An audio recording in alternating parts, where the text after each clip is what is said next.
time for Hugh Betcha. Hugh Aufill, Sportsbook Manager, Ilani. What's going on? Everything's good. How are you guys doing? Oh, man, we're great. Through the ice storm, and a little disappointed that football is ending. But 3 games left. I know. I'm hoping these games will be good this weekend. Let's just go through them each. We'll go in cranny order. Granny order? Yep. What? Huh? Granny. We're going to do Granny on this. Granny style. Granny order. Sunday noon, Baltimore, CBS, Ravens -3.5 over the Chiefs. In many places, it is up to 4. What do you guys have it at? Yeah, we're looking at Baltimore's -4 right now. Wow. And it opened -3. Well, last week, I wasn't going to turn down Mahomes in points, but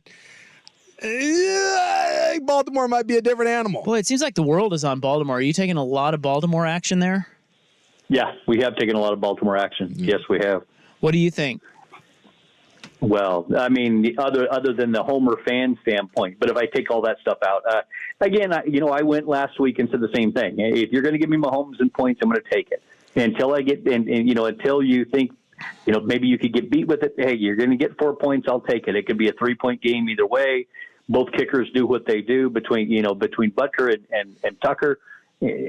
Tough. But 4 is starting to get pretty interesting. If I was to take a side, I don't think that either one of them is going to run away. Yeah, it's funny because when I go through and look at the matchups, I don't think there's many matchups to me that favor Kansas City. But there's 15 back there, and he is such a difference maker. But on the other side, I got soon to be the 2-time MVP. Like he has reached this weird territory with Mahomes where Brady was like this for a while, where you just, I don't know, either you play Mahomes or you just don't bet it, because everything when I look through this game matchup by matchup, I think it's Baltimore. And I think Baltimore might be able to smack him around pretty good. But then you just sit there and I'm like, am I really going to say that Mahomes is going to get shillelied in this? I mean, I'm getting more than a field goal. It is just, again, it feels like they're just daring me to bet against Patrick Mahomes. No, yeah, and one thing that hasn't, that doesn't get talked about a lot is the Chiefs' defense has been much better. Yeah. They have been really good, and statistically, they have been really good at defending about anything that has come their way. They have been able to make a big play in most spots. Big factor could be here. I mean, I have always been one that says, look, if the Ravens run the football, and they can do that, if you stop their run and make Lamar beat you with the pass, he's going to make a mistake. I just fully believe he's not going to beat you if he has to pass all the time. Just don't believe it. But this is maybe it is their year, and the things that they have. And I was going to say the one thing that could really help Baltimore is all the weeks that Lamar Jackson's had to go through not having Mark Andrews. Mark Andrews comes back. That is a huge weapon for them to have. 2 things that I like about Kansas City that I just feel like leads me toward a teaser here, and I want to know your opinion about a teaser in these 2 games. I would and a teaser is when you can move the line 6 or 7 points either way, but you have to have both win. So the second game, which we'll get to, but teasing San Francisco down to just having, I think, would they be -1? That to me is a no-brainer. On this game, I think teasing Kansas City up to whatever it would be, I guess now you can get 10. I love that. You can get 11. You can get 11 if you go with 7. I love that because the 2 things I love about Kansas City, one is Mahomes. So we're already debating this over when it's a 4-point spread. Well, now 11-point spread. Dude, I'll take Mahomes all day. All day. Particularly for even a backdoor cover if the Ravens end up smacking him around. Handing it to him pretty good. The other guy in this game that no one will talk about that I think is sensational and can keep Kansas City in it, which makes me think teaser, is Steve Spagnuolo. That guy is good, and he's the defense coordinator in Kansas City, and I think in the second half of games, especially, whatever the Ravens are doing, I just feel fairly comfortable that guy can make Lamar uncomfortable enough to keep this game close, and then you couple that with Patrick Mahomes. So what does Hugh think of a teaser here? Kansas City plus, let's say we'll do a 6-point teaser, Kansas City plus 10, San Francisco -1. I think I think in both games you could end up doing it both ways, where you could have the Chiefs plus 10 and the 49ers essentially saying win the game, or, even to mess with it a little more to where you could get the Lions plus 2 touchdowns. Yeah. And you could get the Ravens plus 3. So, I mean, there is on both ends of the spectrum. But as you were talking about, you're saying San Francisco at home just win the game and the Chiefs plus 10, 11 points. That's really, really hard to turn down just because I think both games will be close. I think it would be a good play.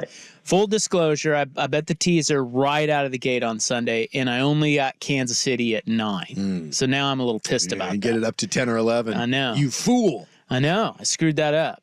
But what I have done, and I want to know your opinion on this, Hugh, what I have done is, because I really like the Niners, I have bet the Niners in the teaser, and I've also bet the Niners, I got them early, minus 6.5. Now, that was a good one because now it's, in some places, it's 7.5.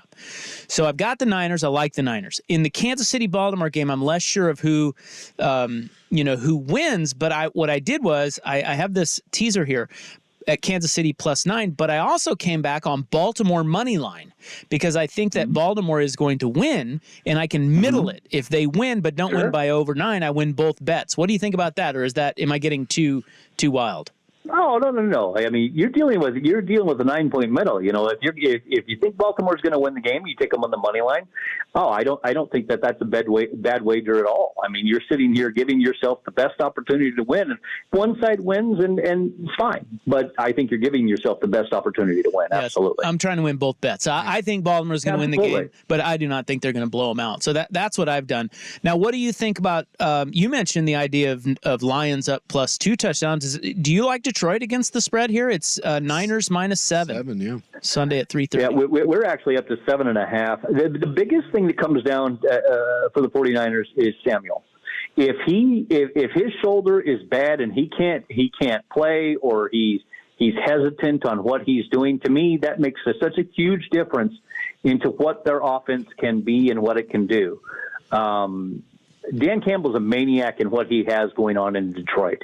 And that would be my only question, because I really do think San Francisco will win the game. Again, being at home, I think that they will. But there's something in the back of my head that says, that team changes when Samuel's not there, or Ayuk's not there, or McCaffrey wouldn't be there. If you take one of those big weapons, Kittle, you take one of those weapons out, sometimes it transfers the balance just that little bit to where it would be tough to lay a touchdown and a half, be very difficult. That's my biggest question, is whether Samuel plays or not.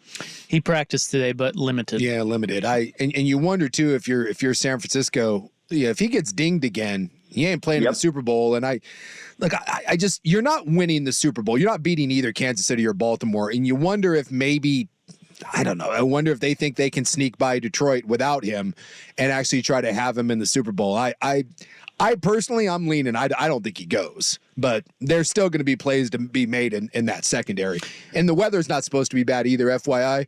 I mean, I think some people are discounting the fact that that rain was clearly bothering Brock Purdy. It was bothering both quarterbacks. It's supposed to be a dry day at Levi Stadium. So keep an eye on that too, with San Francisco throwing the ball downfield. Well, and his Samuel's legs are fine. That part you can use him as a decoy and have him run down there. And look, you don't want to get blasted by a DB or something on your shoulder or something. Just try to keep it, and you're just a diversion to everything that they want to do. He's out there. You're right. He's not going to take a big shot. He's not going to put him in the position to do that. But on a dry field, look, San Francisco can be so good. The only worry I have is that, the way that Green Bay ran the ball against them. And again, it was a bad track. It wasn't really good. So there was hard to get pressure and such. But the Lions can run the ball. I'm leaning a little bit. Look, at 7.5 big to me. That half a point's big.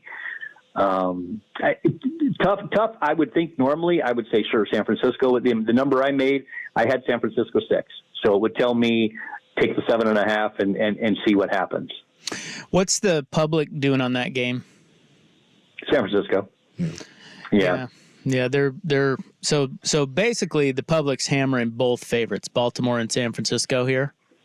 Correct. Yeah, that's the way it seems. Yeah, it's gone so far. At least Thursday afternoon here. Yeah, it certainly seems that way. Get ready for Detroit and Kansas City. One of them's going to lose. One of them's going to lose. It's the NFL. Who would be favored if it's Niners Ravens? What would the line be? If it's Niners Ravens right now, it probably the 49ers -1, -2. Whoa. Then what? I see it now. I'd hop all over Baltimore there. I'm loading up on Baltimore. I think Baltimore is just the best team. I'm taking Baltimore beat them no matter once. what. I know. That's interesting. Niners would be favored. But that one thing, that one game, I'll always go back to, what I read into it is you have an NFC, AFC team, and during that time that they played in San Francisco, did it really matter to the 49ers get just boat raced in that game? No, didn't make any difference.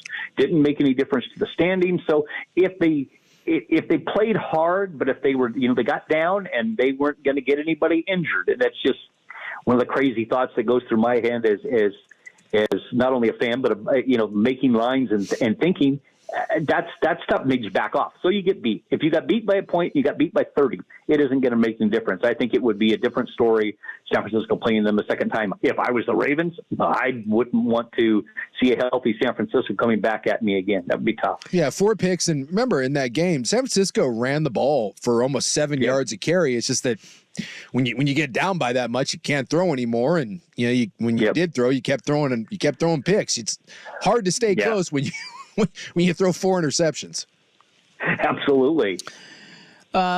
We will talk to you one more time before we'll preview the Super Bowl with you when the time comes. But in the meantime, March is going to be madness. Yes, it is. Yeah. I was looking at a stat. I want to read a stat. And it said, this is a little old because I saw it last week, but you get the idea. Top 10 teams this year, I'm talking college basketball now, right. 99-24 against unranked teams this season. That is the lowest win percentage since 1989. Top 10 teams are 12-19 against unranked teams in true road games. That is a winning percentage of 39%. Normally, that win percentage since 1989 hovers around 75%. In other words, this sucker is as wide open as ever. Is that how you see March Madness shaping up, Hugh? No, absolutely. I mean, you're already seeing it a little bit with these conference, conference games that are going on now, and it is brutal. Look, I don't care. You can throw the records out in any of these teams. You go on the road to try to win a game. It is tough, and you're right. It is just flip a coin to what you're going to find out, because you could have a team that you would not expect, playing a Purdue or UConn. And if they figure out a way, like you say, that it is wide open this year. So give us a couple of teams to watch as we get ready to flip on some college basketball. Who do you think's good? Some of the ones that the normal ones that we think about. I think Kansas is very, very good. I think Arizona is very good. I was looking because I had watched Nevada play a couple times, and they looked really good. They played really well. Just as an absolute flyer, I said, I'm going to take a look and see what they are to win the title. Do I really think they're going to win it? No. It's 200-1. At 200-1, I might take an opportunity. Nevada. Nevada. Yeah, they're. Let me get it here.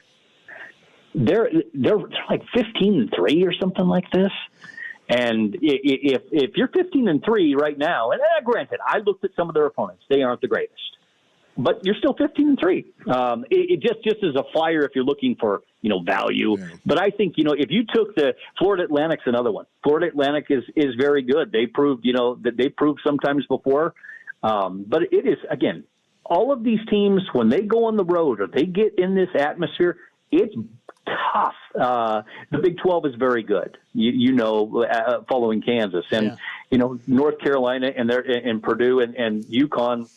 I'm not completely sold on how good UConn can be.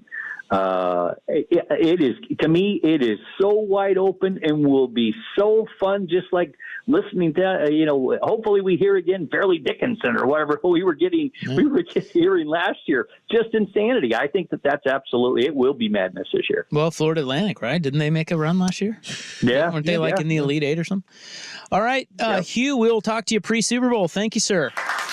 Thank you, guys. I appreciate it. All right. Talk to you soon. That's Hugh Aufill. Hugh Betcha, Sportsbook Manager at A&A. We're going to be up there, by the way. I don't think we've released it yet, but we're up A&A for March Madness. Oh, good. Yeah. Yeah. Well, we should be. There you go. We were there last year. And we'll be back.